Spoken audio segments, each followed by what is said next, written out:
Big boss Malayalam season 6 ഇന്നലത്തെ ലാലേട്ടൻ്റെ episode കഴിഞ്ഞ് ലാലേട്ടൻ പുറത്തു പോയ സമയത്ത് ഒരു ചെറിയ ക്ലിപ്പ് കാണിച്ചിട്ടുണ്ടായിരുന്നു. നിങ്ങൾ എല്ലാവരും എപ്പിസോഡ് കണ്ടിട്ടുണ്ടെങ്കിൽ അത് കണ്ടിട്ടുണ്ടാവും. നമ്മുടെ ജിൻഡോയും റസ്മിനും തമ്മിൽ അങ്ങോട്ടും ഇങ്ങോട്ടും വാഗ്വാദം തുടങ്ങിയിട്ടുണ്ട്. ഇനി ജിൻഡോ ശരിക്കും പേടിക്കണം കേട്ടോ, കാരണം റസ്മിൻ ഇനി ജിൻഡോയെ നോട്ടമിട്ടിട്ടുണ്ടെന്നാണ് പറഞ്ഞിട്ടുള്ളത്.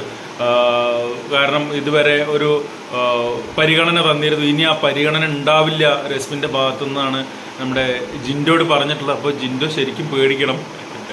ഇതാണ് രശ്മിൻ്റെ ഒരു മനസ്സിലിരിപ്പ്. കാരണം രശ്മിൻ്റെ പരിഗണനയിലായിരുന്നു ജിൻഡോ അവിടെ ഉണ്ടായിരുന്നത് എന്നുള്ള രീതിയിലാണ് രശ്മി സംസാരിച്ചത്.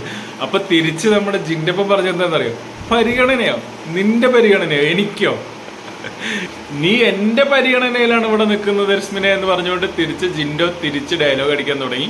പിന്നെ അങ്ങോട്ട് വാടാ പോടാ വിളികളായി, അങ്ങോട്ടും ഇങ്ങോട്ടും പൊരിഞ്ഞ കച്ചറയായി. അവസാനം രശ്മിനെ തന്നെ മനസ്സിലായി ഇനി ഇവിടെ നിന്നാൽ ചിലപ്പോൾ പണി പാളുന്നുള്ളത്. അപ്പം എല്ലാം ഒച്ചയെടുത്ത് അങ്ങ് തിരിഞ്ഞ് നടന്ന് റൂമിലേക്ക് കയറിപ്പോയിട്ട് റൂമെന്ന് പറയുന്നുണ്ട്, ഇനി ഒരു പരിഗണനയും ജിൻഡോ ഞാൻ കൊടുക്കില്ല, ഇനി ഒരു പരിഗണന ജിൻഡോയ്ക്ക് കൊടുക്കില്ല, ഇത് തന്നെയാണ് പറയുന്നത്. അപ്പോൾ രശ്മിൻ്റെ വിചാരം രശ്മിൻ്റെ പരിഗണനയിലാണ് ജിൻഡോ അവിടെ നിന്ന് പോകുന്നത് എന്നാണ് തോന്നുന്നു.